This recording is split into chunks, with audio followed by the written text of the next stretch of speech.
Hello, Internet. My name is Termite, and that guy just cut me off. Moron. Yes, today I'm on the road, and yes, I hurt my finger. I don't know how, but it's either a sprain or an itty-bitty fracture. Either way, yeah, might as well be careful. No, I did not go to see a doctor, because I don't think it's that big a deal, and I can make my own splint just fine. Put that on a resume and sell it.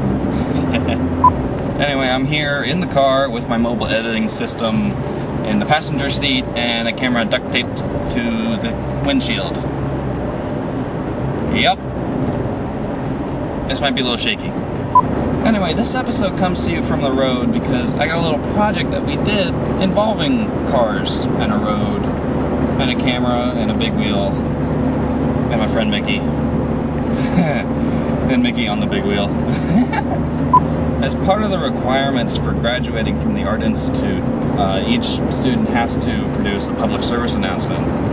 This can be about pretty much anything. Most people do like the drunk driving or the seatbelts or smoking or what have you.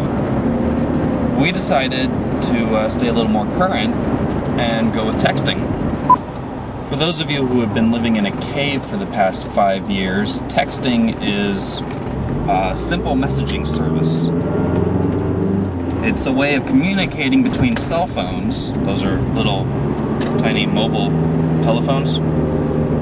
And it's become very popular amongst teens and anyone who just doesn't want to go through the hassle of making a phone call and just wants to get a simple message across. Well, now that everyone's up to date on what a text is, lately it's become kind of a taboo while driving. See, highway safety advocates are always trying to cut down on distracted driving. I think it started with cell phones. You know, someone holding the cell phone up to their ear, they're very distracted. They spend all their time holding the cell phone up to their ear, you know, and focusing on their conversation, and they spend less time focusing on the road, which, let's face it, is much more important than anything you could be talking about at the moment. And now they've started to focus on texting while driving, because I'll be honest, it's a little more dangerous than talking with a cell phone up to your ear. I don't get what the big deal is about the cell phone on the ear, but texting I can understand because it requires you having to look at the screen to make sure you didn't make a typo or something.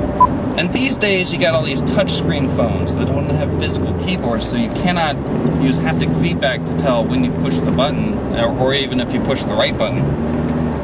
So texters have to spend a lot more time looking at the screen, so one, they can find the key to press, make sure they press it, and then find the next key.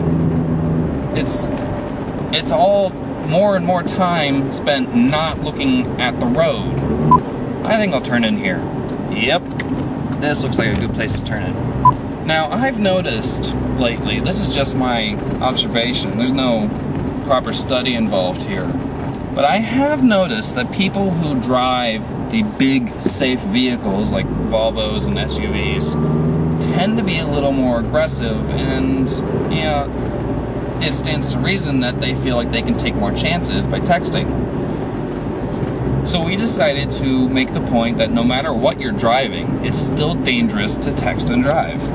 And in order to get this point across, we decided to use a big wheel. Because let's face it, all the best PSAs are funny.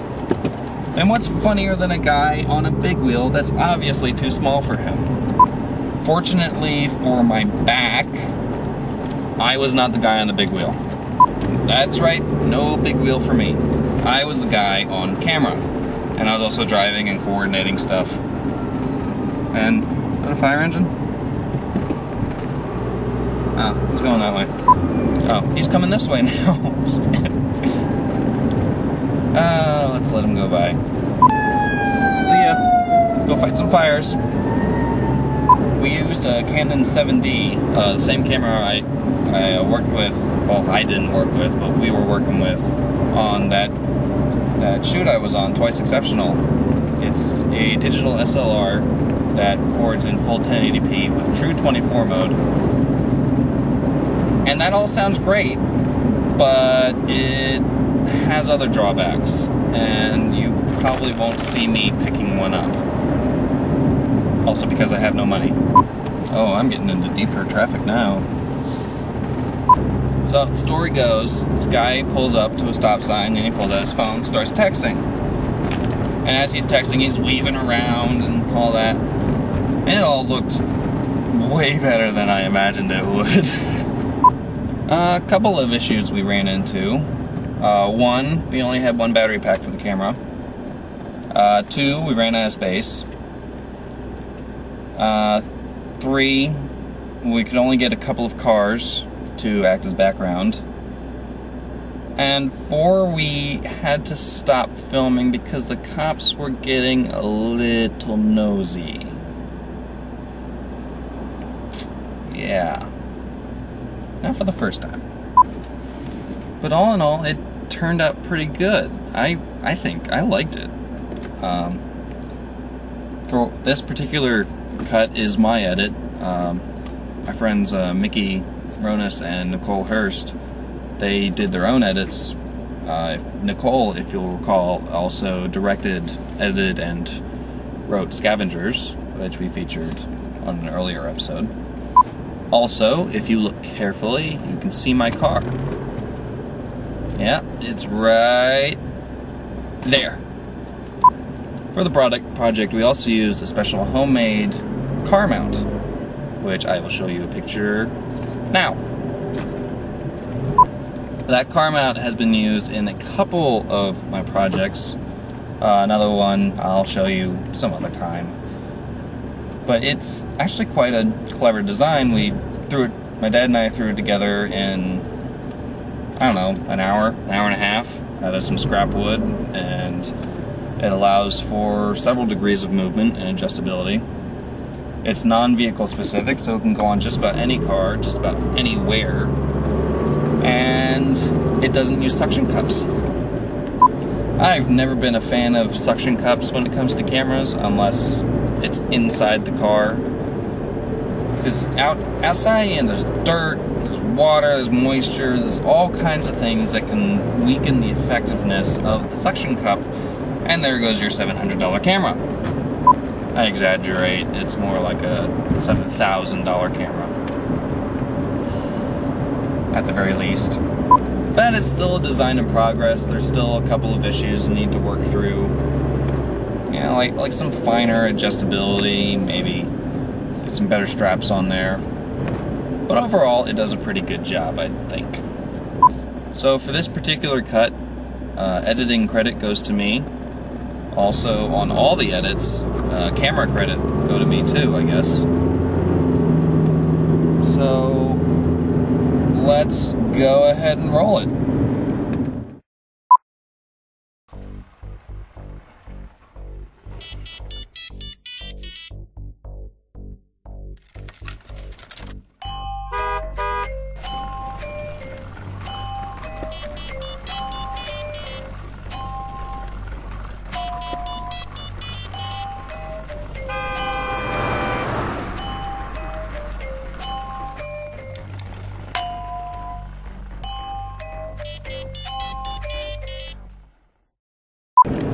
Oh, it still makes me laugh.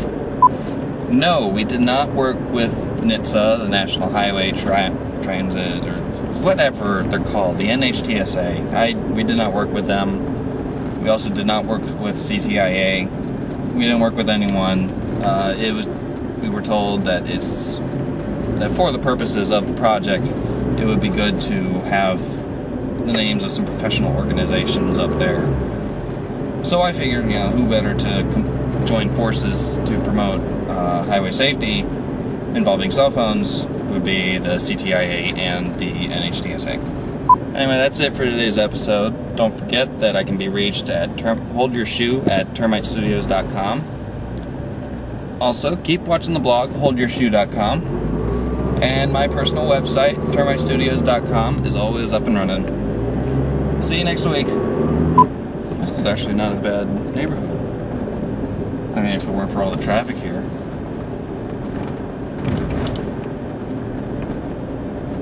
Nice houses.